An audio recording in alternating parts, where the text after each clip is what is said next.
உலக தமிழர்கள் அனைவருக்கும் வணக்கம். நியூஸ் 7 தமிழுக்காக தேவேந்திரன். தீர்வுபாலம் நிகழ்ச்சியில் இன்றைய தினம் நாம் பார்க்கக்கூடிய ஒரு விஷயம் அப்படிங்கிறது, சமீபத்தில் ஒரு திரைப்படம் வெளியாக இருந்துச்சு, சிங்கம் திரைப்படம். அந்த படத்தில் மருத்துவ கழிவுகளோட அந்த வேஸ்டேஜை இந்தியாவுக்குள்ளே கொண்டு வரதால என்னென்ன பிரச்சனைகள் ஏற்படும் அப்படிங்கிறது அந்த படம் சித்தரிச்சிருந்துச்சு. ஆஸ்திரேலியாவிலேருந்து அது கொண்டு வரப்படுவதாக சித்தரிச்சிருச்சு.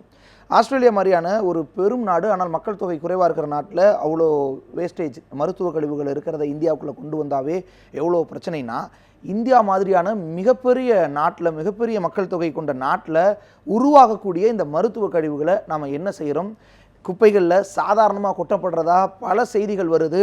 நம்முடைய மாநிலத்துக்குள் அண்டை மாநிலங்களில் இருந்து மருத்துவ கழிவுகள் கொண்டு வந்து கொட்டுறாங்கன்னு செய்தி வருது.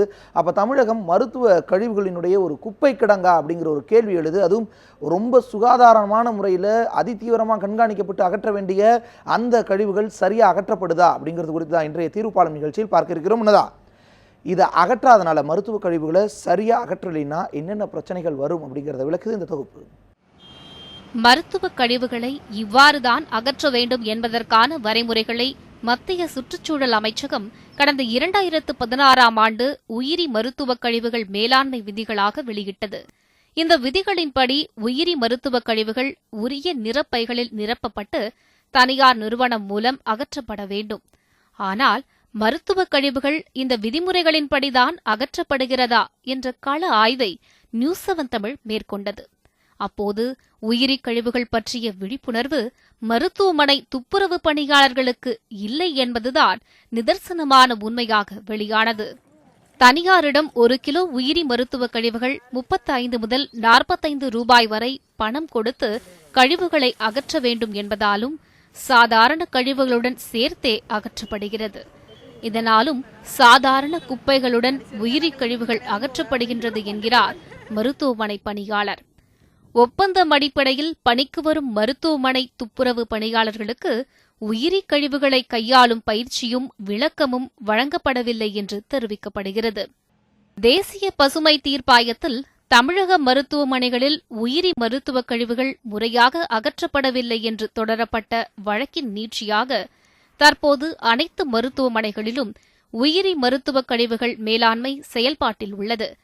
இந்த வழக்கின் மனுதாரர் ஜவஹர்லால் சண்முகம், இந்த விவகாரம் மக்களால் அதிகம் கண்டு கொள்ளப்படாத மிக அவசியமான சுற்றுச்சூழல் விவகாரம் என்கிறார். என்வாயன்மெண்டல் இஷ்யூஸ் கண்டிப்பாக இருக்குது. நாங்கள் ஏர் சாம்பிள் எடுத்திருக்கோம், வாட்டர் சாம்பிள் எடுத்திருக்கோம். கவர்மெண்ட் ஸ்டடீஸ் கூட காமிக்குது நிறையா பாதிப்பு இருக்குது மக்கள் மேலே. அட்லீஸ்ட் எஸ்பெஷலி ஹெல்த் ப்ராப்ளம்ஸ் நிறையா இருக்குது. அது நாங்கள் ப்ரூவ் பண்ண தேவையில்லை, இருக்குது, கண்டிப்பாக இருக்குது.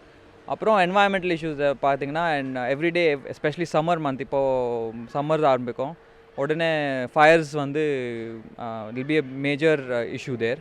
You will see that a lot of garbage fires will take place. கழிவுகள் ஓர் இடத்தில் தேங்கி இருந்தால் நோய் பாதிப்பு ஏற்படும் என்பது உலகறிந்த ஒன்று.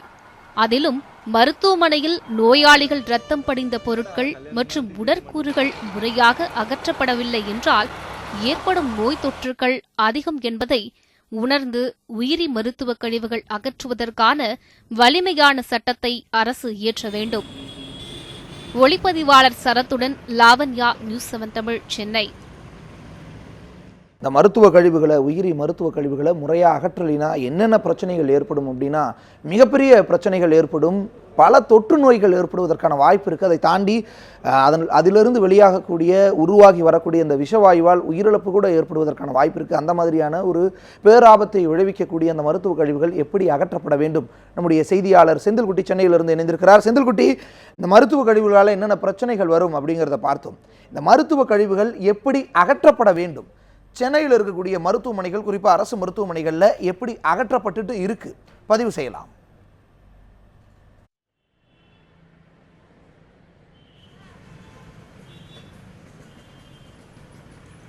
அதாவது இந்த மருத்துவ கழிவு மேலாண்மை விதிகள் என்பது கடந்த 2008ஆம் ஆண்டு வகுக்கப்பட்டு இந்த விதிகள் அனைத்து மருத்துவமனைகளும் கடைபிடிக்க வேண்டும் என இந்திய அரசானது அறிவுறுத்தியிருந்தது. இதன்படி இப்போது 2014ஆம் ஆண்டு இந்த விதிகள் சற்று கடுமையாக்கப்பட்டு இந்த விதிகள் பின்பற்றப்பட்டு வருகிறது. எதற்காக என்றால் முன்பெல்லாம் மருத்துவமனைகளில் இருக்கக்கூடிய அந்த கழிவுகளை வெளியேற்றும் போது சரியாக முறையாக கழிவுகள் வெளியேற்றப்படாமல் நீர்நிலைகளிலும் வனப்பகுதிகளிலும் இந்த கொட்டக்கூடிய ஒரு சூழ்நிலை ஏற்பட்டிருந்தது. இதன் காரணமாக பல்வேறு மக்களுக்கும் விலங்குகளுக்கும் கூட இந்த நோய்கள் பாதிப்பு, தொற்று கிருமிகளால் ஏற்படக்கூடிய பாதிப்பு என்பது அதிக அளவில் இருந்தது. இதை தடுப்பதற்காக இந்த விதிகள் வகுக்கப்பட்டு இதை எவ்வாறு கையாள வேண்டும், எவ்வாறு பிரித்து இந்த சுத்திகரிப்பிற்கு அனுப்ப வேண்டும் என்ற விதிகள் பின்பற்றப்பட்டு வருகிறது. இது குறித்து நம்மிடையே பேசுவதற்கு அரசு மருத்துவர் பாலகிருஷ்ணன் அவர்கள் நம்மிடையே இருக்கிறார். அவரிடம் கேட்கலாம். சார் வணக்கம் சார். இப்போ மருத்துவ கழிவுகளை எவ்வாறு இங்கே ஒரு பராமரிப்பு செய்து வெளியே சுத்திகரிப்புக்கு அனுப்பப்படுது? மருத்துவ கழிவுகள் பயோமெடிக்கல் வேஸ்ட் மேனேஜ்மெண்ட் மூலமாக இப்பொழுது ஒவ்வொரு மருத்துவமனையிலையும் அதற்காக தனிப்பட்ட நபர்கள் தேவையான பாதுகாப்பு உபகரணங்களுடன் கை க்ளவுஸுடன் இருக்கிறார்கள். ஒவ்வொரு வார்டுலேயும் 4 வகையான கலர் கோடிங் உள்ள ஒரு ரெட், க்ரீன், அப்புறம் பிளாக், ப்ளூ, இந்த மாதிரி 4 விதமான கவர்களில் ஒவ்வொன்றிலையும் ரெட்டில் இப்போது ஜென்ரல் இது போடுறாங்க. அது மாதிரி க்ரீனில் ரெட்டில் ட்ரெஸ்ஸிங் மெட்டீரியல், க்ரீனில் ஜென்ரல் வேஸ்டேஜ், அது மாதிரி பிளாக்கில் டிஸ்போசபிள் ஐட்டம்ஸ், அப்புறம் இந்த பிளாக்கில் ஷார்ப் இன்ஸ்ட்ருமெண்ட்ஸ்லாம் தனியாக போட்டு பிரிச்சிடுறாங்க. 4ஆக பிரிச்சுட்டு அந்த 4ஐயும் தனித்தனியாக செப்பரேட் பண்ணி 4 தனி ரூமில் கலெக்ட் பண்ணி வைக்கிறாங்க. அங்கேருந்து ஒவ்வொரு வெயிட் போடப்பட்டு தமிழ்நாடு வேஸ்ட் மேனேஜ்மெண்ட் என்ற ப்ரைவேட் டைப் மூலமாக அவங்க எடுத்துகிட்டு போகிறக்கு லாரியில் இங்கே எடுத்துகிட்டு போய் அவங்க ஜென்ரலாக மொத்தமாக வச்சு அங்கேருந்து அதை அழிக்கிறாங்க. அது அந்த மாதிரி பண்ணுறதுக்கு ஒரு கிலோவுக்கு 39 ரூபாங்கிற முறையில் அது அரசு கொடுத்துக்கிட்டு இருக்கிறது. இது மாதிரி தமிழகம் முழுவதும் மிகவும் சிறப்பான முறையில் திடக்கழிவுகள் இப்பொழுது பயோமெடிக்கல் வேஸ்டேஜ் முறைக்கு பிறகு தெளிவாக நடந்து கொண்டிருக்கிறது. இதனால் இந்த மாதிரி நோய்கள் பரவுதுங்கிற கொஸ்டினுக்கு இடம் இல்லாமல் இப்பொழுது தமிழக அரசின் சீரிய முயற்சியால் நடந்து கொண்டிருக்கின்றது. அது மட்டும் இல்லாமல் திரவ கழிவுகளும் கூட இப்பொழுது ஹைப்போகுளோரைட் போல அது மூலமாக கரெக்ட் செய்து அதுக்கப்புறம் அந்த டிஸ்இன்ஃபெக்ட் பண்ண பிறகு ஜென்ரல் ட்ரைனேஜ் சிஸ்டத்தில் விடுறதுக்காக நடவடிக்கைகளும் தமிழகம் முழுவதும் துரித முறையில் நடத்துவதற்கு நடவடிக்கை எடுத்து கொண்டிருக்கிறார்கள். இந்த மாதிரி ஒரு மருத்துவ கழிவுகளை அகற்றக்கூடிய துப்புரவு பணியாளர்களுக்கு பாதுகாப்பான நடவடிக்கைகள் இந்த அரசு மருத்துவமனைகளில் தற்போது இருக்குதா? உண்மையில் எல்லாருக்குமே அந்த துப்புரவு பணியாளருக்கு கையில் க்ளவுஸ் போன்ற உபகரணம் கொடுத்துருக்காங்க. அவங்க முகத்தில் மாஸ்க் கட்டியிருப்பாங்க. ஆக அவங்களுக்கு தேவையான பாதுகாப்பு உபகரணங்கள் கொடுக்கப்பட்டு கொண்டிருக்கின்றன. அதன் மூலமாக தான் அவர்கள் அதை தெளிவாக பிரித்தெடுத்து தனித்தனியாக பண்டில் கவரில் வைத்து கட்டி அதுக்கப்புறம் அதை அந்த தனி ரூமில் சேர்க்குற வேலையை அவங்க செய்கிறாங்க. இப்போ இந்த மாதிரி ஒரு விதிகளை பின்பற்றி செஞ்சால் கூட பல வழக்குகள் பசுமை தீர்ப்பாயம் போன்ற இடங்களில் அதிக அளவில் வழக்குகள் வந்துகிட்டு இருக்கதா சொல்கிறாங்க. குறிப்பாக திடக்கழிவுகளை மேலாண்மை செய்த விதிகள் பின்பற்றப்பட்டால் கூட திரவ கழிவுகள் முறையாக சுத்திகரிக்கப்படலை, அதற்கான விதிகள் பின்பற்றப்படலை, நிறைய வழக்குகள் வந்துட்டுருக்கு. இதை நீங்கள் எப்படி பார்க்குறீங்க? ஆக இப்பொழுது இந்த பயோமெடிக்கல் வேஸ்டேஜை பொறுத்தவரை மிகவும் தெளிவான ஒரு சிந்தனையுடன் இருக்கிறார்கள் என்பது புரிகிறது. அதேபோது பொதுமக்களும் அதில் ரொம்ப விழிப்புணர்வுடன் இருக்கிறார்கள் என்பது இப்பொழுது இந்த வழக்கின் மூலமாக தெரிய வருகிறது. ஆக அரசு அதற்கான நடவடிக்கைகளை மிகவும் தீவிரமாக தான் எடுத்துக்கொண்டிருக்கிறார்கள் தவிர இதை அவர்களுடைய கோரிக்கையை உதாசீனப்படுத்துகிற மாதிரி தெரியவில்லை. ஏற்கனவே திடக்கழிவுகள் நல்ல முறையில் சீரிய முறையில் நடந்து கொண்டிருக்கின்றது.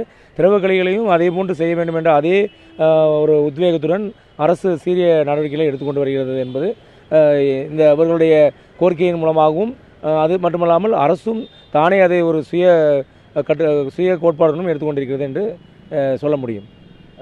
கழிவு மேலாண்மையில் முக்கியமாக நவீன வகையிலான இப்போ இருக்கக்கூடிய வளர்ச்சிக்கு ஏற்ப திட்டங்கள் வந்திருக்குன்னு நீங்கள் நினைக்கிறீங்களா?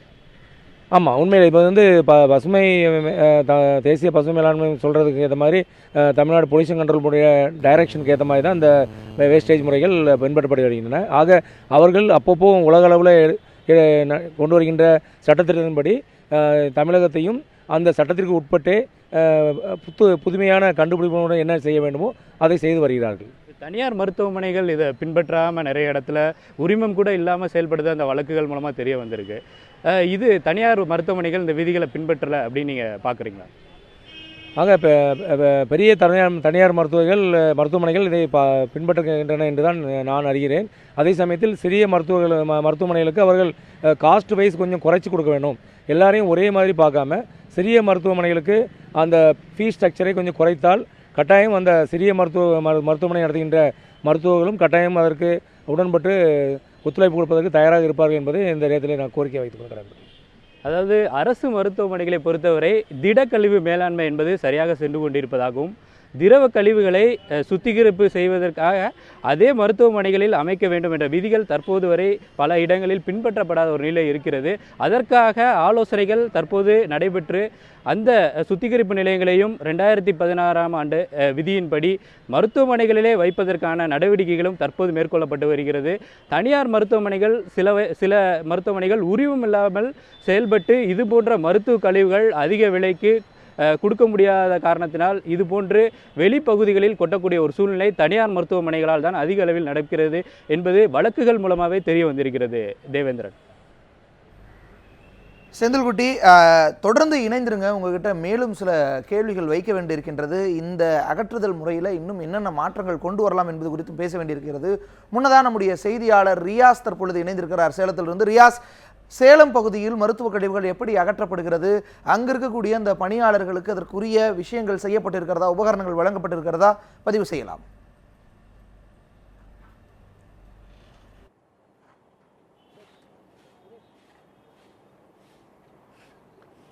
வணக்கம் தேவேந்திரன். குறிப்பாக சேலம் மாநகரத்தை பொறுத்த வரைக்கும் சேலம் மாநகர பகுதிகளில் நூற்றுக்கணக்கான தனியார் மருத்துவமனைகள் இயங்கி வந்துட்டு இருக்கு.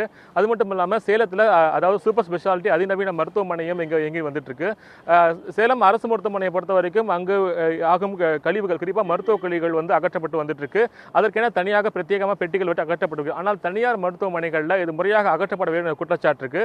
இந்த குற்றச்சாட்டை ஏற்று சேலம் புதிய பேருந்து நிலையம் அருகே இருக்க தனியார் மருத்துவமனை வளாக முன்பாக நான் நின்றுட்டு இருக்கேன். தற்போது இந்த பகுதியில் ஏராளமான மருத்துவ கழிவுகள், குறிப்பாக பார்த்தீங்கன்னாக்கா இரத்த பரிசோதனை செய்யப்பட்ட அந்த மாதிரிகள், அதே போல இன்ஜெக்ஷன்கள், அதே போல சிரிஞ்சிவி உள்ளிட்ட பல வகையான பொருட்கள் இங்கே மூட்டை மூட்டையாக அகற்றப்படாமல் வைக்கப்பட்டிருந்தது. இது தொடர்பாக செய்திகளை சேகரிப்பதற்காக குறிப்பாக தீர்வுப்பாலம் பகுதிக்காக நாங்கள் இந்த பகுதிக்கு வந்தோம். உடனடியாக இங்கு குறிப்பாக மருத்துவமனை வளாகத்திலிருந்து பல மாதங்களாக அகற்றப்படாமல் இருந்த அந்த குப்பைகளை தற்போது மாநகராட்சி ஊழியர்கள் அதாவது இந்த பகுதியில் செய்தி சேகரி வந்ததை அடுத்து உடனடியாக இந்த அகற்றும் காட்சிகள் உடனடியாக 5 நிமிடங்களில், அதாவது பல மாதங்களாக அகற்றப்படாமல் இருந்த இந்த குப்பைகளை தற்போது மாநகராட்சி ஊழியர்களை வைத்து இங்க இருக்கிற அதிகாரிகள் அகற்றும் நேரடி காட்சிகளை நீங்க பார்த்துட்டு இருக்கீங்க. குறிப்பாக இந்த குப்பை, அதாவது இந்த மருத்துவ கழிவுகளை அகற்ற பணியில் ஈடுபட்டிருக்கிற இந்த துப்புரவு பணியாளர்களுக்கு எந்த விதமான பாதுகாப்பு உபகரணங்களும் கொடுக்கப்படவில்லை. குறிப்பாக இதுல பார்த்தீங்கன்னாக்கா இந்த ரத்த மாதிரிகள், அதே போல அந்த யூரின் டெஸ்ட் உள்ள பல்வேறு டெஸ்ட்டுகளில் இருந்த அந்த பாட்டில்ஸ்லாம் இங்க, அந்த மாதிரி குழாய்கள்லாம் இங்க இருக்கு. அதை அகற்றிட்டு இருக்காங்க இவங்க. அவங்களுக்கான எந்த மாதிரியான பாதுகாப்பு உபகரணங்களும் கொடுக்கப்படவில்லை. இந்த பகுதிக்கு வந்தவுடனே உடனடியாக பல மாதங்களாக அகற்றப்படாமல் இருந்த மூட்டையாக இருக்கிற இந்த மருத்துவ கழிவுகளை தற்போது அகற்றிட்டு இருக்காங்க. ஆனா நீங்க இப்போ இங்க இந்த மருத்துவ கழிவு அகற்றிட்டு இருக்கீங்க, உங்களுக்கான பாதுகாப்பு வசதிகள் அது கொடுக்கலையா உங்களுக்கு?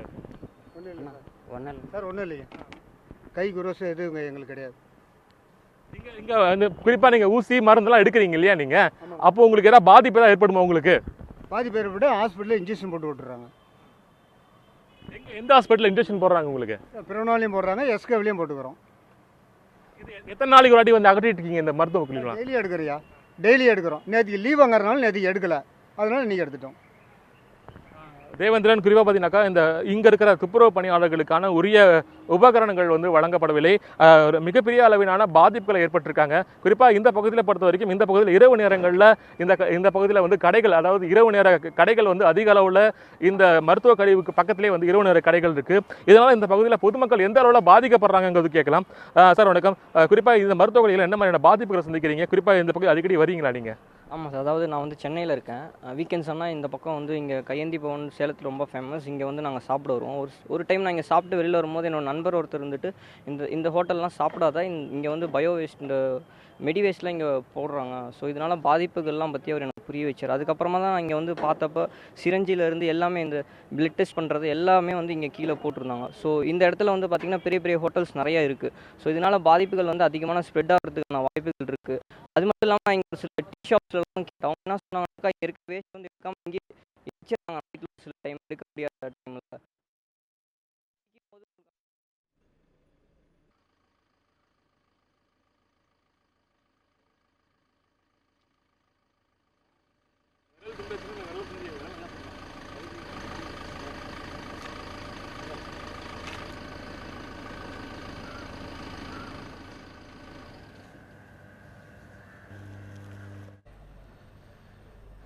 ரியாஸ், தொடர்ந்து இணைப்பிலே இருங்கள். தொழில்நுட்ப கோளாறு, அங்கிருந்து வரக்கூடிய அந்த ஃபீடு சரியாக வரலைன்னு நினைக்கிறேன். தொடர்ச்சியாக அங்கே இருக்கக்கூடிய மக்களினுடைய கருத்துக்களை, அந்த கழிவுகளை யார் கொட்டுறாங்க அப்படிங்கிறது குறித்து அறிந்து கொள்ளலாம்.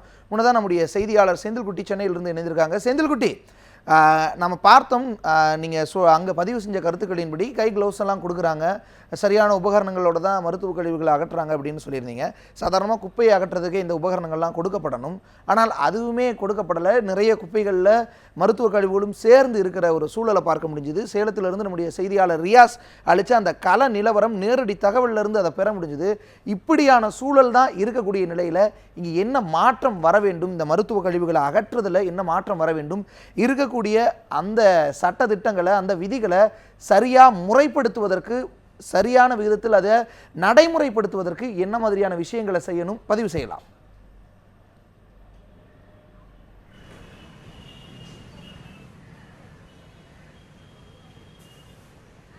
அதாவது பசுமை தீர்ப்பாயத்தில் இந்த இது மருத்துவ கழிவுகள் மேலாண்மை தொடர்பாக வழக்குகள் பதிவு செய்யப்பட்டிருக்கிறது. குறிப்பாக இந்த வழக்கை ஜவஹர் சண்முகம் என்ற சமூக ஆர்வலர் தொடர்ந்திருந்தார். அதே போல் உமாராணி என்பவரும் இந்த வழக்கை தொடர்ந்திருக்கிறார்கள். இந்த அதாவது மருத்துவமனைகளில் இருக்கக்கூடிய மருத்துவ கழிவுகளை எவ்வாறு மேலாண்மை செய்ய வேண்டும் என்பதற்கான விதிகள் கடந்த 2008ஆம் ஆண்டு வகுக்கப்பட்டு அந்த விதிகள் சரியாக பின்பற்றப்படாத நிலைதான் அரசு மருத்துவமனைகளிலும் தனியார் மருத்துவமனைகளிலும் தற்போது வரை பல இடங்களில் இருந்து வருகிறது. அதே போல் திரவ கழிவுகளை அங்கே சுத்திகரிப்பு செய்து, அதாவது கழிவுநீர் செல்லக்கூடிய பகுதிகளில் விடுவதற்கான சுத்திகரிப்பு செய்து தொற்று நீக்கப்பட்ட பிறகு விடுவதற்கான வசதிகளை தான் இல்லை என்பதை அவர்கள் வழக்காக தொடர்ந்திருந்தார்கள். அதே போல் இங்கு இருக்கக்கூடிய நோயாளிகள் பயன்படுத்தக்கூடிய அந்த படுக்கை, அதில் இருக்கக்கூடிய போர்வை போன்றவற்றை சலவை செய்யக்கூடிய தொழிலாளர்கள் இதை துவைக்கும் பொழுது அவர்களுக்கும் இது போன்ற நோய்கள் தொற்று நோய்கள் ஏற்படுவதற்கான வாய்ப்புகள் அதிக அளவில் இடம்பெற்றிருந்தது. இதையெல்லாம் சரி செய்வதற்காகத்தான் இந்த வழக்குகள், விதிகளை பின்பற்றப்படாமல் பல மருத்துவமனைகள் தற்போது வரை இருந்து வருவதாகவும், அரசு மருத்துவமனையில் கூட இந்த அவல நிலை இருந்து வருவதை தான் அவர்கள் சுட்டிக்காட்டி வழக்காக தொடர்ந்திருந்தார்கள். குறிப்பாக 2012ஆம் ஆண்டு இங்கிருக்கக்கூடிய ஸ்டான்லி மருத்துவமனையிலே இந்த மஞ்சள் காமாலை நோயினால் ஒரு தொற்று பரவி அந்த நோய் இல்லாதவரையும் இங்கு அதாவது சரியான பராமரிப்பு இல்லாத காரணத்தினால் அந்த மருத்துவமனையில் அந்த நோய் இல்லாதவரையும் அது தாக்கக்கூடிய ஒரு சூழ்நிலை ஏற்பட்டு அதற்கான இழப்பீட்டையும் அரசு வழங்க வேண்டிய சூழ்நிலை ஏற்பட்டது. அந்த மாதிரி ஒரு மருத்துவமனைக்குள்ளேயே சரியான பராமரிப்பு இல்லாத நிலை இருந்தது இந்த மருத்துவ கழிவுகளை பராமரிப்பதில். அது போன்ற இந்த ஒரு அறிவு, அதாவது இதற்கான அந்த என்னென்ன கழிவுகள் எந்தெந்த வகையில் பிரித்தெடுக்கப்படுகிறது என்பதையே தற்போது வரை மருத்துவமனைகள் உள் இருக்கக்கூடிய துப்புரவு பணியாளர்களுக்கு சரியான முறையில் அறிவுறுத்தப்படாத ஒரு சூழ்நிலை தான் தற்போதும் இருந்து வருகிறது. இதற்காக அவர்கள் தனித்தனியான கூடைகள், அதாவது வேதிப்பொருட்கள், கதிரியக்கம் கொண்ட மருந்துகளை தனியாக போடுவதற்கென கருப்பு நிறத்தில் இருக்கக்கூடிய கூடைகளையும், சிவப்பு நிறத்தில் இருக்கக்கூடியகளில் அந்த ஹைப்போக்ளோரைடு என்ற சொல்லக்கூடிய கரைசலை வைத்து அதில் நோய் தொற்று இருக்கக்கூடிய அந்த சிரிஞ்சாக இருக்கட்டும், அதே போல் மற்ற குளுக்கோஸ் ஏற்றக்கூடிய அந்த பொருட்களாக இருக்கட்டும், அதற்கான நீடில்கள் அனைத்தையுமே அதில் போட்டு அந்த நோய் தொற்று நீங்கிய பிறகுதான் அதை சுத்திகரிப்பு நிலையத்திற்கு அனுப்ப வேண்டும். இது போன்ற பல்வேறு நடைமுறைகள் இங்கு முறையாக பல இடங்களில் மருத்துவமனைகளில் பின்பற்றப்படுவதில்லை. ஒரு சில நேரங்களில் பின்பற்றினாலும் கூட அவர்கள் அதற்கான ஒரு காலப்போக்கில் அதை மறந்து பொதுவான ஒரு கூடைகளில் போடக்கூடிய ஒரு சூழ்நிலை தான் ஏற்படுகிறது.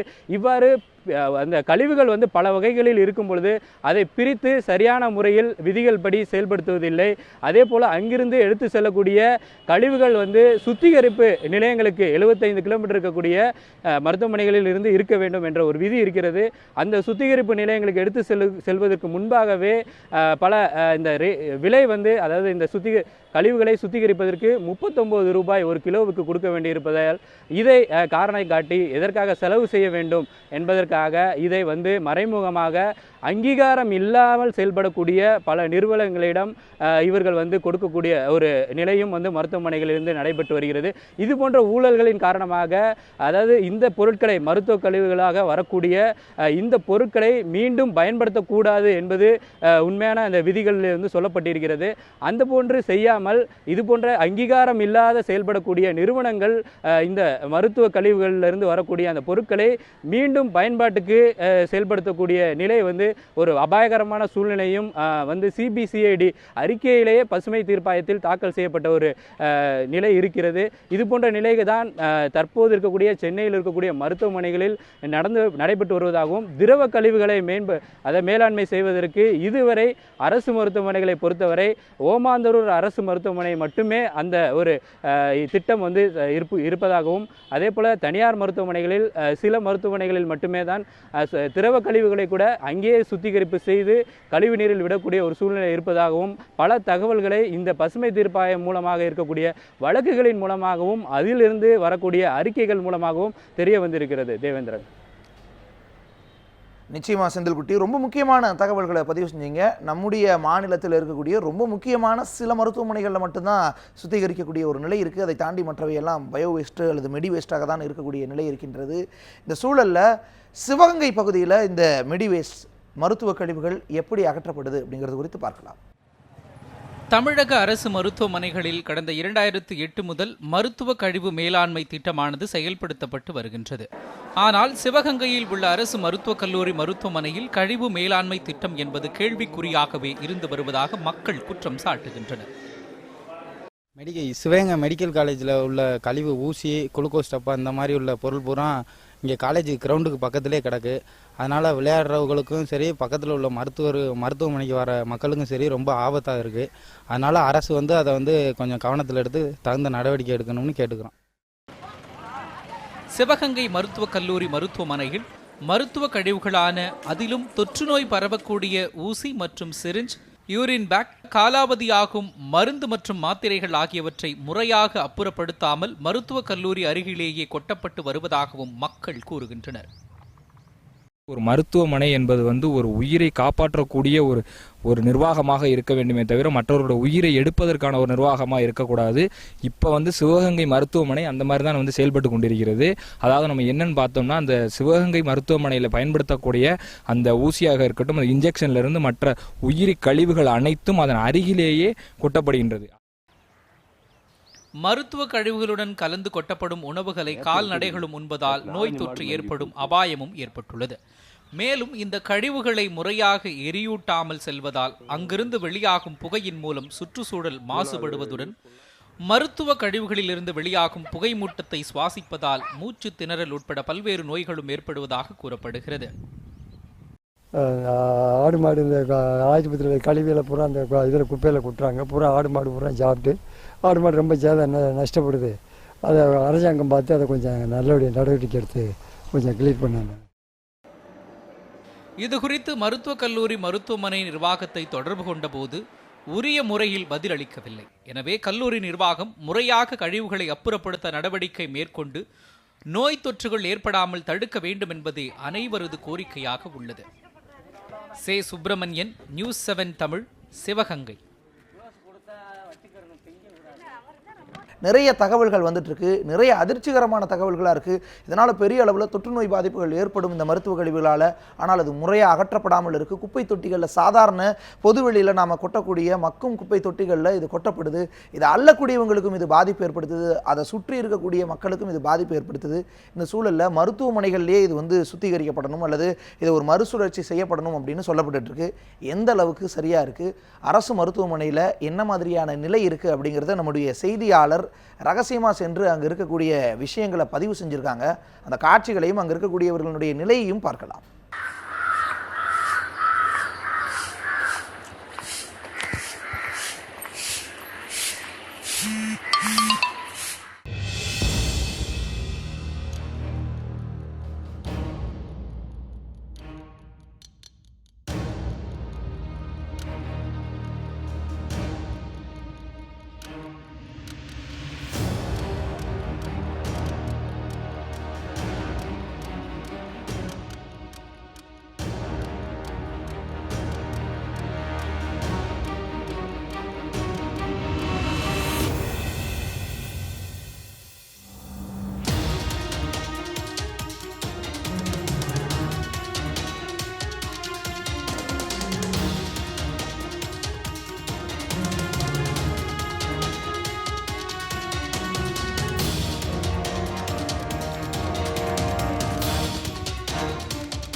இல்லை ஆட்டோக்ளேவ் இதெல்லாம் தான் நான் படிக்கிறேன், அதான் இது எப்படி இருக்கும்னு பார்க்கலான்னு சொல்லிட்டு சும்மா வந்தேன். இல்லை அது எப்படி இருக்குன்னு தெரியாது ஹாஸ்பிட்டலில், இதை பற்றி தான் படிக்கிறேன், அதான் பார்க்கலாம். மார்ச்சரியா? ஆட்டோக்ளேவ் ரூம்னு போட்டிருக்கு. பாப்பாவோட நெஞ்சில் இதில் வரல அது அதை எடுத்துகிட்டு வந்து இங்கே போட்டுருவாங்களா? இது இல்லை பாப்பாவை ஏற்றுல அதை கணக்கு பண்ணி வராது அவள். ஓ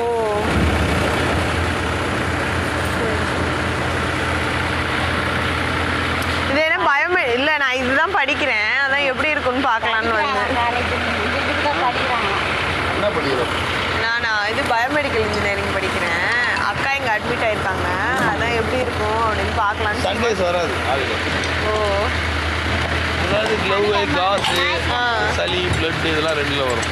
ஆனால் ரெண்டில் வந்து பிளாஸ்டிக் ஐட்டம், குளுக்கோஸ் பாட்டில், யூரின் டெபிட்டர், யூரின் பேக்கு இதெல்லாம் இன்னொரு ரெண்டில் வரும். ஷார்ப்பான பொருள், நீடில், யூரின் டிஸ்ட்ராய் பண்ண நீடில், கண்ணாடி பொருட்கள், ஸ்லிப்பிங்கா, ஸ்லைடிங்கா, பாட்டில், பச்சையில் வரும். கருப்பில் வந்து எக்ஸ்பீரியான ட்ரக்ஸு, சாம்பல் இதெல்லாம் கருப்பில் வரும். அதுதான் பயோமெடிக்கல். ஸோ அது அந்த கேட்டகரியில் தான் இங்கே அதை வந்து கேஜி போட்டு எடுத்துக்கலாம். ஒரு கேஜிக்கு 35 rupees நம்ம அமௌண்ட் கொடுக்கணும். அது ப்ரைவேட்டு தான். ஓ சசிகலா கான்ட்ராக்ட், சசிகலா கம்பெனி எல்லாம் கொள்ளையடிக்கிறது எல்லாமே கான்ட்ராக்ட். குளுக்கோஸ் சசிகலா கான்ட்ராக்ட் தான். 3 லட்சம் பேர் தமிழ்நாடு ஃபுல்லாக எடுத்துருக்கான். ஒரு ஆளுக்கு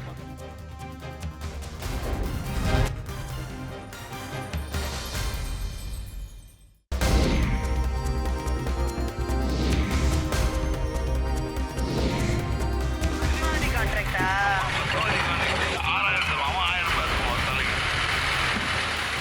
அவன் கிட்ட ஒரு 1000 பேர் வர சொல்லிடலாம். 1000 பேருக்கு 1000 ரூபாய் அவன் 6000 தர்றான். எல்லாமே கற்றுக்கலாம். மேனேஜர் சூப்பர்வைசர் வரைக்கும் அந்த பொண்ணுங்களே எல்லாம் டிகிரி படிச்சு அதுங்களே தெரிஞ்ச வேலை போட்டு. இப்போ இந்த லேடி வரல, ஏடிஎம் கார்டு பாஸ்போர்ட் வச்சுருப்பாங்க.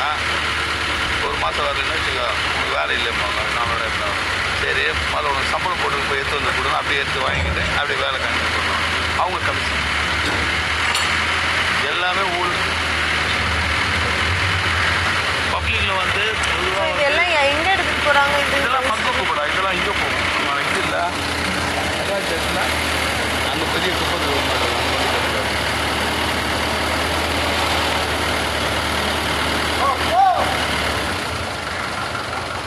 ஒழுங்காக வந்து அது மாதிரி வரக்கூடாது. இப்போ ப்ளஸ்ஸெல்லாம் வெளியே வந்துப்பார், இது மாதிரி வரக்கூடாது. ப்ளட்டு வந்து எல்லோவில் வந்து ப்ளசண்டெல்லாம் வரும். உடல் பேர் பார்ட்ஸ் ப்ளசண்டா டெலிவரி ஆகும்போது வரும். ப்ளசண்டெல்லாம் எல்லோவில் பேக் பண்ணி வரும் தனியாக.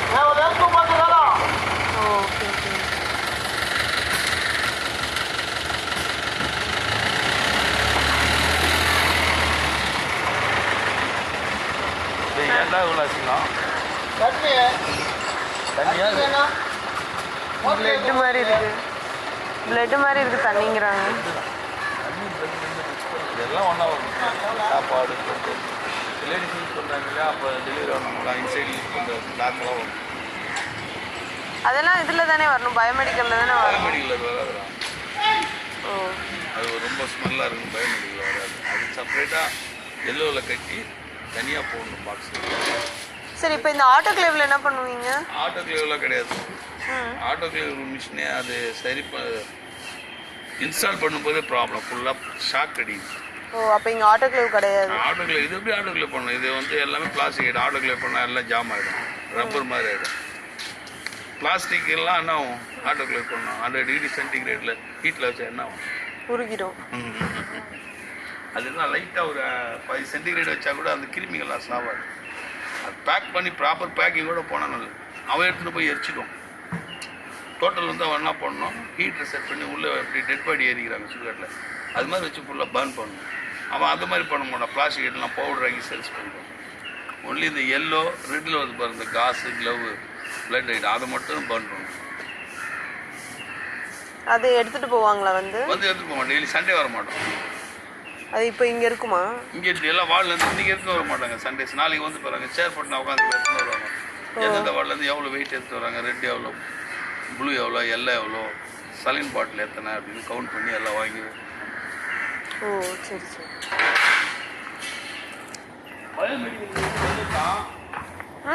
பயோமெடிக்கல்ங்கிறது அதாவது பப்ளிக்கில் வந்து நோய் வரக்கூடாதுங்கிறதுக்காக கவர்மெண்ட் கொண்டு வந்து திட்டம். அது வந்து நம்ம ஆளுங்க முறையாக பயன்படுத்திக்க மாட்டாங்க, அது அதாவது ப்ராப்பராக செய்ய மாட்டாங்க. ஸோ அப்போ ஒழுங்காக வந்து டஸ்ட் இது போடுறது இல்லையா? ப்ராப்பராக வராது. நீ என்ன தான் படித்து சொன்னாலும் இதுக்கு என்ன பண்ணாங்க, ஜிஹெச்சில் கிளாஸ் வச்சு பணம் 150 ரூபா கொடுத்து பிஸ்கெட் டீ காஃபி கொடுத்து 1 மணி நேரம் கிளாஸ் வச்சு அதில் எக்ஸாம் வச்சு எல்லோரும் சர்டிஃபிகேட் கொடுத்து அனுப்புவாங்க. அப்படின்னு அது ப்ராப்பராக வராது. வராதுன்னா அந்த அளவுக்கு எஜுகேஷன் இல்லாத மக்கள் இவங்களாம் என்ன படிச்சுன்னா தெரியாது. ஒரு பயோமெடிக்கல் மெயின்டெனன்ஸ் பண்ணால் அது கிளியராக ஹெட் ஆஃப் தி டிபார்ட்மெண்ட் வந்து ஒழுங்காக வாட்ச் பண்ணணும். இங்கே அப்படி கிடையாது. ஹெட் ஆஃப் தி டிபார்ட்மெண்ட் வந்தோமா சைன் பண்ணேன், நமக்கு சம்பளம் வந்தால் 90,000 80,000 போட்டு போயின்னு இல்லை கம்பெனிக்காரன் வந்தானா சம்திங் தானே வாங்கி போட்டுனா போகணும். ஜமீன் ப்ரோசஸ் கிடையாது, ரொம்ப கஷ்டம். இல்லை இங்கே நீங்கள் சொன்னீங்கல்ல இந்த இந்த வேஸ்ட்டு இந்த பேக்கில் போடுவாங்கன்னு, அதெல்லாம் ப்ராப்பராக போட்டு கொடுத்துருவாங்களா? அதெல்லாம் போடுறாங்க, நம்ம தான் சொல்லி எல்லாமே ஒன்றா. சரிண்ணா நான் வரேன். அதாவது கண்ட்ரோல் பண்ண முடியாது. நம்ம இது செய்யணும் அப்படி செய்ய மாட்டாங்க, தப்பாக தான் செய்வாங்க. கேட்டால் எனக்கு அதான் தெரியும், நீங்கள் ஒன்றும் பண்ண முடியாதுல்ல. கம்ப்ளைண்ட் பண்ணலாம், என்ன பண்ணுவாங்க, எதாவது பாருங்க என்ன கம்ப்ளைண்ட் ஆள் காடி வேலை பண்ணிட்டான், அதாவது உங்களுக்கு கெட்ட பேர் மாதிரி சொல்லுவாங்க. என்ன ஆள் காட்டாங்க, நல்லா என் வாழ்க்கையை கற்றுட்டாங்க, என் குழப்ப கற்றுட்டான், பாவி நல்லா இருப்பான்னு எதுவுமே கண்டுக்காது. கண்ணுருந்து பார்க்கக்கூடாது, காதுருந்து கேட்கக்கூடாது, வாயிருந்து கேட்கக்கூடாது. சரிண்ணா தேங்க்ஸ் அண்ணா. சரியான முறைதான் இல்லையோ இந்த மருத்துவ கழிவுகளை அகற்றுறதுல அப்படின்னு பார்த்தா இருக்கக்கூடிய முறைகள் கூட சரியாக பயன்படுத்தப்படாமல் அல்லது செயல்படுத்தப்படாமல் இருக்கிறத பதிவு செய்து நம்முடைய செய்தியாளரினுடைய இந்த சில காட்சிகள். அதை தாண்டி இங்கே இருக்கக்கூடிய மருத்துவ கழிவுகளை நம்ம அகற்றுறதுலேயே சுணக்கமாக இருக்கக்கூடிய அல்லது சரியாக செயல்படாமல் இருக்கக்கூடிய நிலையில் நம்முடைய அண்டை மாநிலங்கள்லேருந்து மருத்துவ கழிவுகள் நம்ம இந்த நிலத்துக்குள்ளே வந்து கொட்டிட்டு போகிற ஒரு சூழல், ஒரு அவல நிலை அப்படிங்கிறது இருந்துக்கிட்டே இருக்குது. சமீப காலங்களில் செய்திகளில் நம்ம அதை நிறைய பார்க்க முடிஞ்சிருச்சு. குறிப்பாக கேரளாவிலிருந்து மருத்துவ கழிவுகளை தமிழக எல்லைப்புற பகுதியான அந்த பொள்ளாச்சி பகுதிக்கு கொண்டு வந்து விளை நிலங்களில் கொட்டுறாங்க. இது சுற்றுப்புறத்துக்கு பாதிப்பு, மனிதர்களுக்கு பாதிப்பு, கால்நடைகளுக்கு பாதிப்பு அப்படிங்கிற ஒரு விஷயமெல்லாம் இருந்தாலும் நம்முடைய நிலத்திற்குள் இது கொட்டப்படுவது அப்படிங்கிறது இருந்துக்கிட்டே இருக்குது. அங்கே இருக்கக்கூடிய நிலையை விளக்குது, பொள்ளாச்சியில் இருக்கக்கூடிய அந்த சூழலை விளக்குது இந்த தொகுப்பு. தமிழகத்தில் கொட்டப்படும் மருத்துவ கழிவுகள் அனைத்தும் தமிழக மருத்துவமனையில் இருந்து மட்டுமல்ல மற்ற மாநிலங்களில் இருந்து கொண்டு வரப்பட்டும் கொட்டப்படுகின்றது. பொள்ளாச்சி சுற்றுவட்டார பகுதியில் உள்ள பல விளைநிலங்களில் கேரளாவில் இருந்து கொண்டு வரப்படும் மருத்துவ கழிவுகள் உரிய அனுமதியின்றி பாதுகாப்பற்ற முறையில் கொட்டப்படுகிறது. இந்த ஒரு சிலர் செய்யக்கூடிய தவறுகளினால் ஒட்டுமொத்த கிராமத்தினுடைய சுகாதாரமே பாதிக்கப்படுகிற சூழ்நிலை ஏற்படுகிறது. இது குறித்து பல முறை விவசாயிகள் சார்பிலே அதிகாரிடம் சம்பந்தப்பட்ட அதிகாரிடம் புகார் கொடுத்தும் எந்தவித நடவடிக்கையும் சரியாக எடுக்கலை. ஆகவே தமிழக அரசு இதில் போர்க்கால நடவடிக்கைகளை தலையிட்டு இதை போன்ற மருத்துவ கழிவுகளை இரவு நேரங்களில் திருட்டுத்தனமாக கொண்டு வந்து கொட்டுகிறவர் மீதும் கொட்டுவதற்கு உடந்தையாக நிலம் தருகிற விவசாயிகள் மீதும் கடுமையான சட்டத்தை ஏற்றி அவர்களை தண்டித்தால்தான் இதை போன்ற செயல்கள் நிறுத்தப்படும். பல மாதங்களாக கேரளாவிலிருந்து கொண்டு வரப்படும் மருத்துவ கழிவுகளை தமிழக விவசாயிகள் நிலங்களில் கொட்டி வருகின்றனர். ஒரு சில விவசாயிகள் தங்கள் நிலங்களை மருத்துவ கழிவுகள் கொட்டுவதற்கு குத்தகை அடிப்படையில் விட்டுவிடுகின்றனர். இதுபோன்ற விவசாயிகள் அனுமதியுடன் கொட்டப்படுவதால் அருகில் உள்ள தென்னை மரங்கள் காய்ந்து போகும் நிலை ஏற்படுவதோடு மண்ணின் தன்மையும் கெட்டுப்போய் விடுவதாக விவசாயிகள் தெரிவிக்கின்றனர். கேரளா மற்றும் தமிழ்நாட்டில் இருக்கிற மருத்துவ கழிவுகளை ரோட்டோரத்தில் கொட்டி இரவு நேரங்களில் கொட்டிட்டு போயிடுறாங்க. விவசாயிகளுக்கு அனுமதி பெறாமலேயே கொட்டிட்டு போயிடுறாங்க. அதோட பாதிப்பு தென்னை மரத்துக்கு அதிகமாக பாதிப்பாகி தென்னை விவசாயமே அழிஞ்சு போகிற நிலையில் இருக்குது. இந்த சோதனை சாவடிகள் தமிழக சோதனை சாவடிகளை தாண்டி கொண்டு வரப்படுகிறது என்றும் அதற்கு அங்குள்ள காவல்துறையினர் துணை போவதாகவும் மக்கள் குற்றம் சாட்டுகின்றனர். மேலும் இது குறித்து பலமுறை மாவட்ட நிர்வாகத்திடம் முறையிட்டும் எந்தவிதமான நடவடிக்கையும் எடுக்கவில்லை என்றும் மக்கள் கோரிக்கை விடுத்துள்ளனர். செய்தி பிரிவு நியூஸ் 7 தமிழ். கோவையிலிருந்து நம்முடைய செய்தியாளர் ஷெர்லி இணைஞ்சிருக்காங்க. ஷெர்லி, நம்ம இந்த தொகுப்பில் பார்க்க முடிஞ்சது பொள்ளாச்சி பகுதியில் கோவை கேரள எல்லைப்புறத்தில் எந்த அளவுக்கு மருத்துவ கழிவுகள் கொட்டப்படுது அப்படிங்கிறது இந்த தொகுப்பில் பார்க்க முடிஞ்சிருந்துச்சு. முந்தைய செய்திகள் பல செய்திகள் இருந்தும் நம்மளால் அறிய முடிஞ்சிருச்சு. இந்த நிலையை தடுக்கிறதுக்கு என்ன மாதிரியான நடவடிக்கை எடுத்துகிட்டு இருக்காங்க, கோவை சுற்றுப்புற பகுதிகளில் இருக்கக்கூடிய மருத்துவ கழிவுகளை எப்படி அகற்றப்பட்டு இருக்கு பதிவு செய்யலாம்.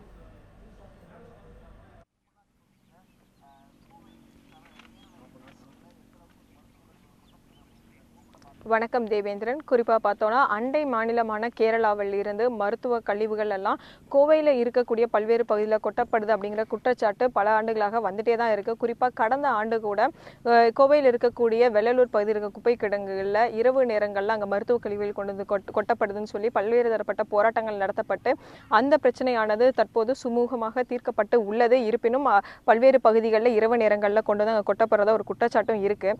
இந்நிலையில் பார்த்தோன்னா இந்த நேரடியாக வந்து மருத்துவ கழிவுகளை கொட்டுவது இல்லாமல் அதுக்கு மாற்றாக பல்வேறு கழிவுகளுடன் ஒன்றிணைந்து இந்த மருத்துவ கழிவுகள் உள்ளிட்ட பல்வேறு கழிவுகளையும் ஒன்றிணைந்து கொண்டு வந்து கொட்டக்கூடிய ஒரு நூதன முறையானது இப்போ கையாளப்பட்டு வருது. குறிப்பாக பார்த்தோன்னா கோவை எட்டிமடை பகுதி, நம்ம அந்த பகுதியில் தான் இருக்கோம். இப்போ குறிப்பாக பார்த்தோன்னா நம்ம நிற்கிற இடமானது ஒரு விவசாய பூமி. ஆனால் நம்ம இப்போ பார்க்கறது பார்த்தா ஒரு குப்பை மேடு போல தான் காட்சி அளிக்குது. இந்த இடத்துல பார்த்தோன்னா கடந்த அக்டோபர் மாதமானது மருத்துவ கழிவு உள்ளிட்ட கழிவுகள் அனைத்தும் கொண்டு வந்து இங்கே வந்துட்டு ஒரு வியாபாரத்துக்கு அப்படின்னு சொல்லி கொட்டப்பட்டுச்சு. சுமார் ஒரு 500 டன் கழிவுகள் இங்கே கொட்டப்பட்டது. தொடர்ந்து இங்க இருக்கக்கூடிய மக்கள் அனைவரும் போராட்டத்தில் ஈடுபட்டு அதிகாரிகளும் இது தொடர்பான நடவடிக்கை எடுக்கிறதா உறுதியளிச்சாங்க. அதனடுத்து அதாவது செப்டம்பர் மாதத்தில் இந்த கழிவுகள் கொட்டப்படுது. அக்டோபர் மாதத்தில் அங்கே துர்நாற்றம் வீசப்பட்டதை அடுத்து பொதுமக்கள் போராட்டம் நடத்தி இது அரசின் கவனத்துக்கு கொண்டு செல்லப்பட்டது. அதனை அடுத்து நீதிமன்றத்திலும் இது தொடர்பாக வழக்கு தொடர்ந்து நடந்துட்டு தான் வந்துட்டு இருக்கு. அந்த நீதிமன்ற உத்தரவின்படி இங்க இருக்க கழிவுகள்லாம் உடனடியாக அகற்றணும். அந்த கழிவுகளை ஏற்றி வந்த ஒரு 23 லாரிகளையும் எடுத்து செல்லணும்னு உத்தரவு போட்டாங்க. ஆனால் தற்போது வரைக்கும் பார்த்தோன்னா கிட்டத்தட்ட ஒரு 6 மாதங்களையும் நெருங்கி தான் இருக்கு. நீதிமன்றம் உத்தரவும் பிறப்பிச்சாச்சு. ஆனால் இங்க இருக்க கழிவுகள் இன்னும் அகற்றப்படலை. இது குறித்து நம்ம இன்னைக்கு பார்க்க போதும். இது குறித்து இங்க இருக்கக்கூடிய பொதுமக்களிடம் கேட்கலாம். வணக்கம் சார், இங்க கழிவுகள் கொட்டியிருக்க நீங்க எப்படி பாக்குறீங்க? அரசு தரப்புலையோ மற்ற அதிகாரிகளோ இதை பத்தி ஏதாவது தெரிவிக்கிறாங்களா? நீங்க அவங்களுக்கு வலியுறுத்திருக்கீங்களா இதை எடுக்க சொல்லி? அதிகாரிகள்கிட்ட சொல்லியிருக்கோம். இதுவரைக்கும் யாரும் நடவடிக்கை எடுக்கிற மாதிரி தெரியல. இந்த மருத்துவ கழிவுனால இப்போ மழை காலம் ஆயிடுச்சு. இதுவரைக்கும் மழை இல்லாமையே நிலத்தடி நீர் கீழே போயிடுச்சு. இந்த மருத்துவ கழிவுனாலையும் இது கீழே நிலத்தடி நீர் குறைஞ்சிட்டே போயிட்டு இருக்குது. அது இல்லாமல் நாங்கள் மக்களாகி நாங்கள் சுற்றுப்புறத்தில் வசிக்கவே முடியல. துர்நாற்றம் அதிகமாக வீசிக்கொண்டு இருக்குது. சுகாதாரத்துறையும் இதுக்கு எந்த விதமான நடவடிக்கையும் எடுக்கலை.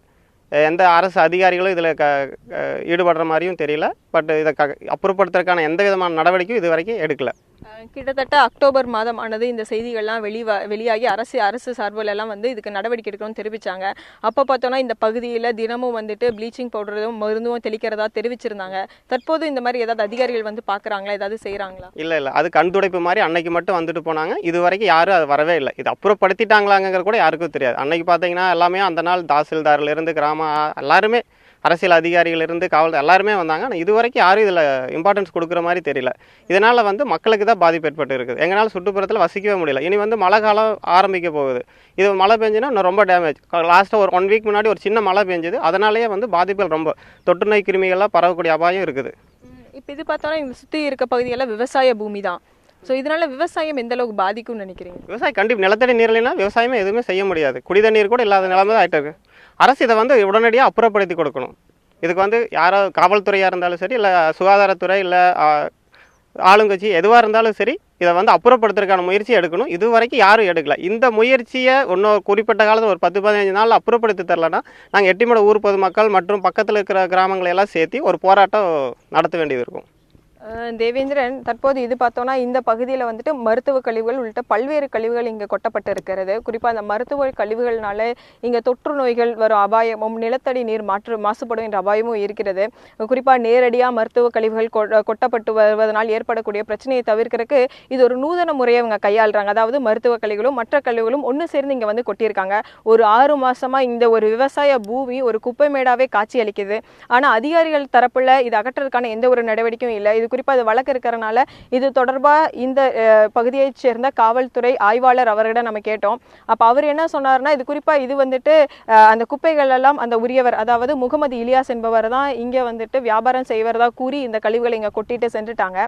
ஸோ அவர்கிட்ட தான் கேட்கணும், அவங்க கிட்ட இது ஒப்படைச்சாச்சு அப்படின்னு அதிகாரிகள் தரப்பில் தெரிவிக்கப்படுது. ஆனால் இதனை அடுத்து இங்கிருந்து கழிவுகளை அகற்றுவதற்கான எந்த ஒரு நடவடிக்கையும் நாங்கள் மேற்கொள்ள முடியாது, இந்த உரிமையாளர்களை எடுத்துக்கணும்னு சொல்லியிருக்காங்க. இதனை அடுத்து இந்த நிலத்தோட உரிமையாளரிடம் நம்ம பேசலாம். வணக்கம் சார். இந்த குப்பைகள், அதாவது இந்த கழிவுகள், மருத்துவ கழிவுகள் விட்ட கழிவுகளை அகற்றுறதுக்கு இங்கே வந்துட்டு சில பொறுப்பாளர்கள் இருக்காங்க, இது ஓனர் இருக்காங்க, அவங்க தான் அகற்றுவாங்கன்னு அதிகாரிகள் தரப்புல சொல்லப்படுது. இந்த நில உரிமையாளர் இதை நீங்கள் எப்படி பார்க்குறீங்க? யாராவது வந்து பார்த்தாங்களா, அதை அகற்றுறதுன்னு சொல்லியிருக்காங்களா? இல்லை, அகற்றுறதுக்கு உண்டான நடவடிக்கை எடுக்கிறது அந்த குறிப்பாக யாரும் வந்து இது வரைக்கும் யாரும் பார்க்கல. இந்த ஒரு அபுன்னு சொல்லி ஒருத்தருக்கு வந்து ஒரு காவல்துறையிலேருந்து அவங்க அப்புறப்படுத்துறதுக்கு ஒரு ஆர்டர் கொடுத்துருக்காங்க. அந்த ஆர்டர் காப்பி வந்துட்டு கொடுத்தாங்க எங்களுக்கு. இந்த ஆர்டர் பேஸ் பண்ணி அவர் வந்துட்டு குப்பைகளெல்லாம் இங்கேருந்து அகற்றேன்னு சொல்லி எங்களுக்கு வந்து தகவல் கொடுத்துட்டு இங்கேருந்து கொஞ்சம் மேலே ஒரு அதாவது ரீசைக்ளிங் வேஸ்டேஜை மட்டும் அவர் அங்கேருந்து அகற்றினார். இப்போ இந்த வேஸ்டேஜ் வந்து ஃபுல்லாகவே ஸ்கிராப் வேஸ்ட்டாக இருக்குது. இது வந்து அவர் வந்து இன்னும் அப்புறப்படுத்துறதுக்கு இன்னும் நாள் கேட்டால் இன்றைக்கி வர்றோம், 10 நாள் வர்றோம், அடுத்த வாரம் வர்றோம், திங்கக்கிழமை வர்றோம், வெள்ளிக்கிழமை வரோன்னு சொல்லிகிட்டு இருக்காரு. இது வரைக்கும் எந்த நடவடிக்கையும் எடுக்கலை. நாங்கள் காவல்துறை மற்ற அதிகாரிகளையும் நாங்கள் கேட்டுக்கிட்டு தான் இருக்கோம். இது வரைக்கும் எந்த நடவடிக்கையும் எங்களுக்கு இது வரைக்கும் கிடைக்கல. இப்போ இந்த ஆர்டர் ஆனது எப்போ காவல்துறை சார்பில் உங்களுக்கு கொடுக்கப்பட்டது, எவ்வளவு காலம் ஆயிடுச்சு?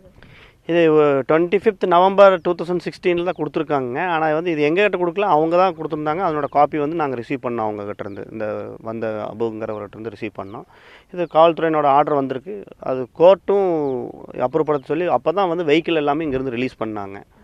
ஆனால் இது வரைக்கும் யாரும் இது வந்து அகற்றலை. நாங்களும் கேட்டுட்ருக்கோம், இன்றைக்கி வரோம் நாளைக்கு வரங்கிறாங்க. ஆனால் யாரும் இது வரைக்கும் வரல. கடுமையான நடவடிக்கை எடுத்தாங்கன்னா தான் இது அப்புறப்படுத்த முடியும்னு நினைக்கிறேன் நாங்கள். குறிப்பாக தேவேந்திரன், இது ஒரு புதுவித வியாபாரமாகவும் நூதன முறையில் கேரளாவில் இருக்கக்கூடிய மருத்துவ கழிவுகளை தமிழகத்தில் வந்து ஒரு கொட்டக்கூடிய ஒரு முயற்சியாக தான் இருக்குது. குறிப்பாக பார்த்தோன்னா ஒரு சாதாரண கழிவுகள் கூட அண்டை மாநிலத்திலிருந்து இன்னொரு மாநிலத்துக்கு கொண்டு வரப்படுறதுக்கு தடை இருக்குது, அதுக்கான சட்டமும் இருக்குது. இந்த சூழலில் இத்தனை குப்பைகள், அதாவது கிட்டத்தட்ட 500 டன் குப்பைகள் வந்து இங்கே கொண்டு வந்து இங்கே கொட்டப்பட்டு இருக்கிறது. இது எந்த ஒரு அதிகாரிகளோட கவனத்திலும் இல்லையா என்பது தெரியல. இது தொடர்பாக போராட்டம் நடத்தி வழக்கு பதிவு செய்து இந்த குப்பையை எடுக்க வேண்டும் என்று உத்தரவிட்ட போதும் அது எடுக்காமலே கிட்டத்தட்ட ஒரு 6 மாதங்களாக கிடக்கிறது. ஒரு 2 நாட்கள் கூட இல்லை, கிட்டத்தட்ட ஒரு 6 மாதங்களாக விவசாய நிலத்தில் விவசாயம் செய்ய முடியாமல் அந்த மருத்துவ கழிவுகளாலும் பிற கழிவுகளாலும் அந்த நிலம் பாதிக்கப்பட்டு ஒரு விவசாயத்துக்கே பாதிப்பை ஏற்படுத்தக்கூடிய நிலைதான் ஏற்பட்டிருக்கிறது. மற்றும் இதில் சுகாதார சீர்கேடும் ஏற்பட வாய்ப்பு உள்ளது. எந்த ஒரு அதிகாரியும் பார்க்கக்கூடியாத ஒரு அவல நிலையை இந்த பகுதியில் நிலவிட்டு வருது. தேவேந்திரன், ஷெர்லி, உங்களுடைய தகவல்களுக்கு நன்றி. ரொம்ப முக்கியமான தகவல்களை பதிவு செஞ்சுருந்தீங்க. அங்கே இருக்கக்கூடிய கழிவுகள் விரைவில் அகற்றப்பட வேண்டும். அதற்கு முன்பாக இந்த மருத்துவ கழிவுகளில் தொற்று உள்ள கழிவுகள், தொற்று அல்லாத கழிவுகள் எவை அப்படிங்கிறது குறித்து மருத்துவ கழிவுகள் மேலாண்மை விதிகள் 2016 அதன் அடிப்படையில் வந்து பிரிச்சிருக்காங்க. அது என்னென்ன அப்படிங்கிறது குறித்து பார்க்கலாம். முதல்ல தொற்று அல்லாத கழிவுகள் எது அப்படின்னு பார்க்கும் பொழுது, தொற்று அல்லாத கழிவுகள்னு பார்க்கும் பொழுது அதில் வந்து காலாவதியான மருந்துகள் கருப்பு நிற பிளாஸ்டிக் குப்பை தொட்டிகளில் வந்து போடப்பட வேண்டும்.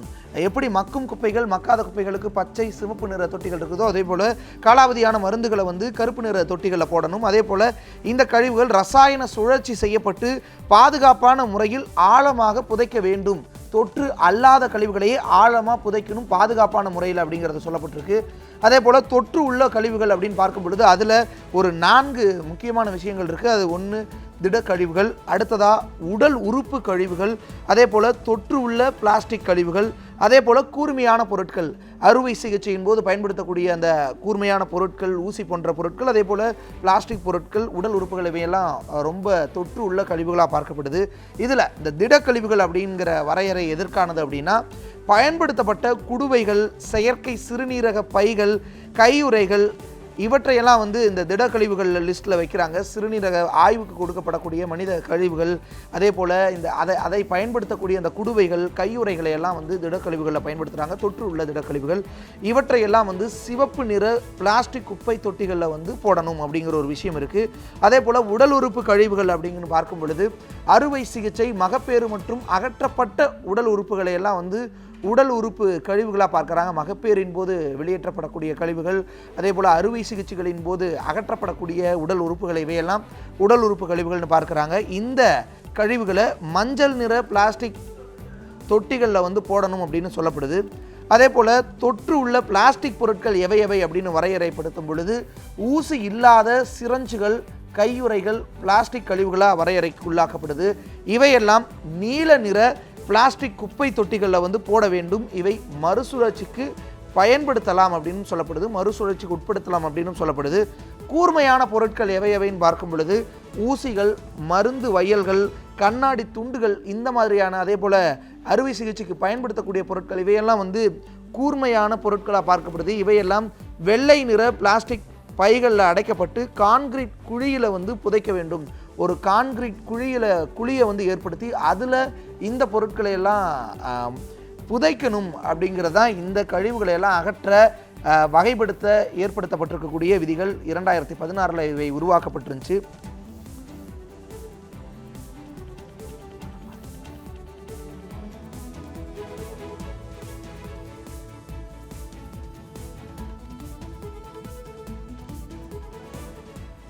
இந்த அடிப்படையில எல்லாம் வகைப்படுத்தப்பட்டிருக்கு. தொடர்ச்சியாக மணப்பாறை பகுதியில் இந்த மருத்துவ கழிவுகள் எப்படி அகற்றப்படுது அப்படிங்கிறது குறித்த ஒரு தொகுப்பை பார்க்கலாம்.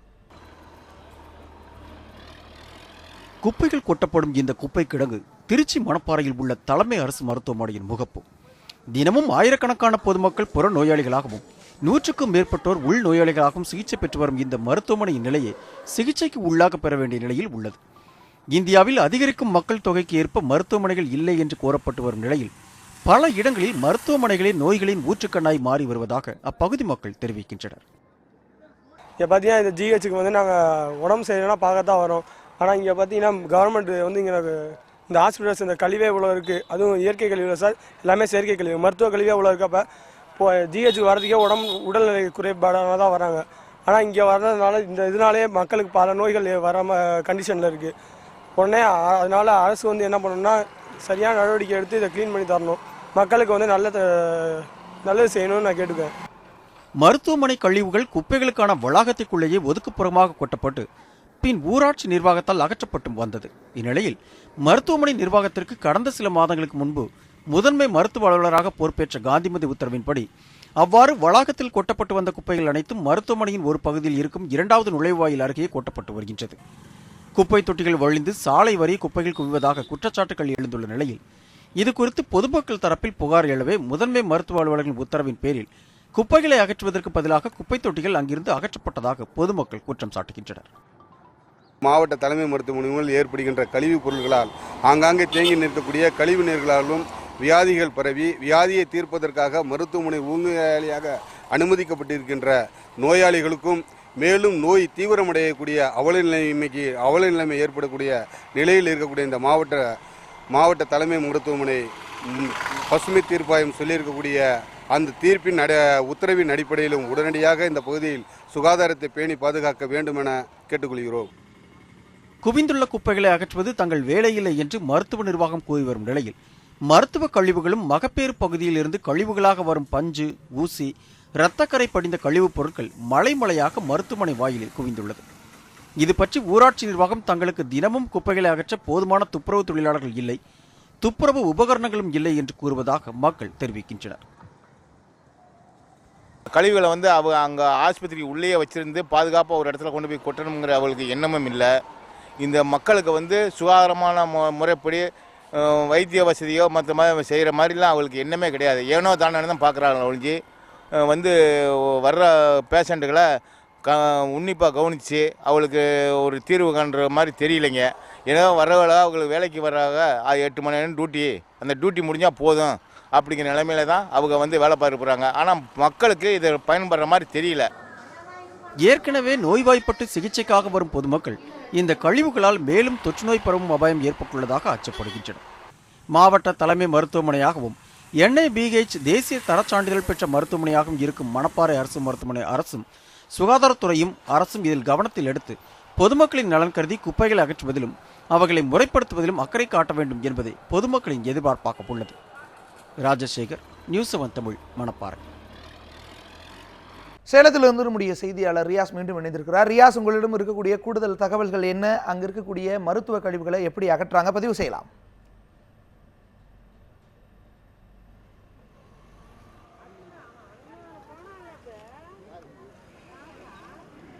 தேவேந்திரன், அதாவது நான் முன்பே பதிவு செஞ்ச மாதிரி, அதாவது சேலத்தில் இருக்கிற தனியார் மருத்துவமனைகளில் பெரும்பான்மையான மருத்துவமனைகளில் இந்த மருத்துவ கழிவுகளை வந்து முறையாக வந்து அகற்றுவதில் வந்து அரசாங்கம் விடுத்துள்ள விதிமுறைகளை வந்து பின்பற்றுவதில்லை. குறிப்பாக அங்கு அருகில் இருக்கிற குப்பை தொட்டிகளில் தான் வீசப்படுவதும் காட்சிகளை தான் அன்றாடமாக நான் பார்க்க முடியுது. குறிப்பாக சேலம் மாநகர பகுதியான குறிப்பாக புதிய பேருந்து நிலையம், அதே போல் 4 ரோடு, அதே போல் முதல் அகர்காரம் உள்ளிட்ட பகுதிகளில் இருக்கிற மருத்துவமனைகளில் கழிவுகள் அனைத்துமே வந்து குப்பை தொட்டிகளே தான் வந்து கொட்டப்பட்டு வருகிறது. இதனால இந்த குப்பை அழுபவர்களுக்கும் ஒரு மிகப்பெரிய பாதிப்புகளை சந்திச்சு வந்துட்டு இருக்காங்க. முதல்ல நம்மளுடைய பொதுமக்கள் நினைச்சு பேசுவோம்.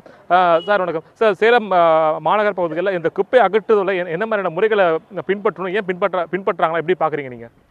இது வரைக்கும் வந்து நம்ம பார்த்ததில் வந்துட்டு பயோமெடிக்கல் வேஸ்ட் வந்து நான் வந்து நிறைய இடத்துல பார்த்துருக்கேன். இப்போ வந்து அதை வந்து ப்ராப்பராக டிஸ்போஸ் பண்ணணும். டிஸ்போஸ்ன்ற சென்ஸ் வந்து அதை வந்து எரிக்கக்கூடிய தன்மையில் வந்துட்டு இருக்கக்கூடிய ஒரு நிலைமையில் தான் வந்து எரிக்கணும்.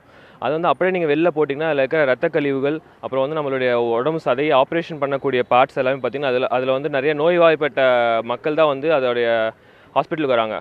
அந்த வேஸ்ட் வந்து போடும்போது அதால் வந்து பப்ளிக் வந்துட்டு நோய் பரவக்கூடிய அபாயம் வந்து ரொம்ப அதிகமாக இருக்குது. இதை வந்து எரிச்சா மட்டும்தான் வந்து இது டெஸ்ட்ராய் ஆகும், இல்லாட்டி வந்துட்டு அப்படியே பரவ ஆரம்பிச்சிடும். நாய், பூனை, அப்புறம் வீட்டில் வர எலி, இது வந்து அது கிட்ட போய் நின்று அது வந்து நம்ம வீட்டுக்குள்ளே வந்துச்சுன்னா நம்மளுக்கு வந்து இது பரவக்கூடிய அபாயங்கள் அதிகமாக இருக்குது.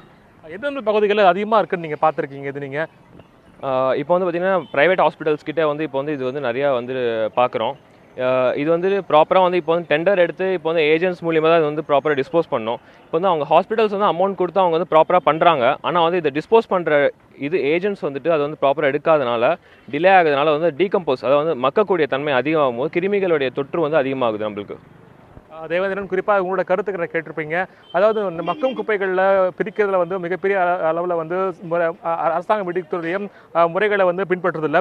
அதே போல் இந்த இங்கே இருக்கிற துப்புரவு தொழிலாளர்கள் நம்ம நினைச்சிருக்காங்க. சார் நீங்கள் சொல்லுங்கள், குறிப்பாக நீங்கள் காலையில் தினமும் குப்பை அள்ளிட்டுருக்கீங்க, அந்த நேரங்களில் அள்ளும்போது இந்த மருத்துவ கழிவுகள்லாம் எந்த அளவில் வருது உங்களுக்கு? மருத்துவமனைகளில் தனியாக பிரித்து உங்களுக்கு கொடுக்குறாங்களா, இல்லை குப்பை தொட்டிலே கொட்டிடுறாங்களா? குப்பை தொட்டிலே கொட்டிடுறாங்க சார். அவங்க எல்லாம் வைக்கிறதில்ல மூட்டையில் கட்டி வைக்க சொன்னோம், அவங்களும் வைக்கிறதில்ல. அந்த அவங்க வேலை முடிஞ்ச போதுன்ட்டு தூக்கி வீசிட்டு போயிடுறாங்க. எங்கள் ஆள் இப்போ எவ்வளோ நேரம் வேலை செஞ்சுட்டு இருந்தா அப்படியே ஊசி குத்தி இப்போ செப்டிக் ஆகி வச்சுன்னு ஆஸ்பத்திரி கூட்டு போயிருக்கிறாங்க. 3 பேர் போயிருக்கிறாங்க. ஒவ்வொரு டைம் கை வருது, ஒவ்வொரு டைம் கால் வருதுங்க, விரல் அசிங்கமாக ரொம்ப கழிவு நீரெல்லாம் வருதுங்க. இந்த மாதிரி சுத்தம் இல்லாமல் நாங்களும் எவ்வளோ கை க்ளவுஸ் இல்லாமல் கால் வர இல்லாமல் எல்லாம் பண்ணிவிட்டு நாங்கள் சுத்தகரிப்பு பண்ணிட்டு இருக்கிறோம். இதே முடிஞ்ச அளவுக்கு பண்ணி கொடுத்தீங்கன்னா பரவாயில்லைங்க. இல்லை, ஏற்கனவே அரசாங்கம் மாநகராட்சி சார்பாக உங்களுக்கு எதுவும் சொல்லி அவங்களுக்கு இது மாதிரி எடுக்கக்கூடாது, குறிப்பாக பார்த்தீங்கன்னா மருத்துவமனைகள்லேருந்து தான் கொடுக்கணும்னு சொல்கிறாங்க.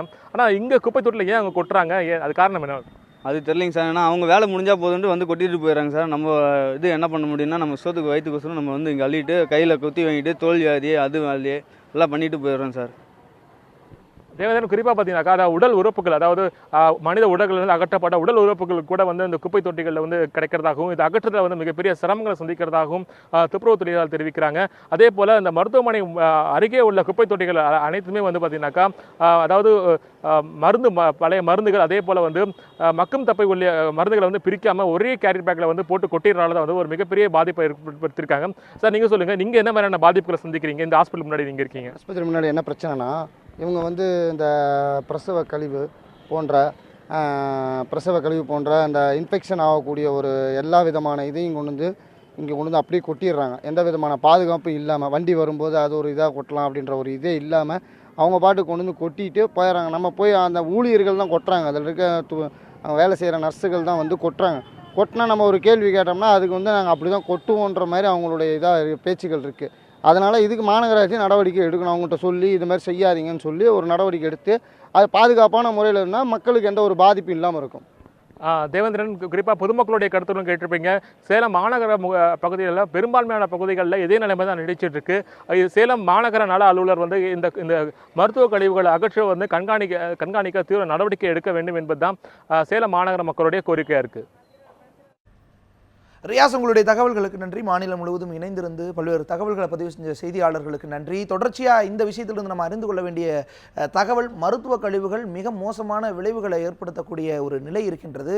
சாதாரண குப்பை தொட்டிகளில் மருத்துவ கழிவுகள் கொட்டுனாங்களா அல்லது அதை நாம் பார்த்தோம்னா உரிய அதிகாரிகளுக்கு தகவல் தெரிவிக்கணும். அதை தாண்டி கொட்டப்பட்டிருக்கிறத பார்த்தா உரியவர்களுக்கு தகவல் தெரிவித்து அதை அகற்றணும்.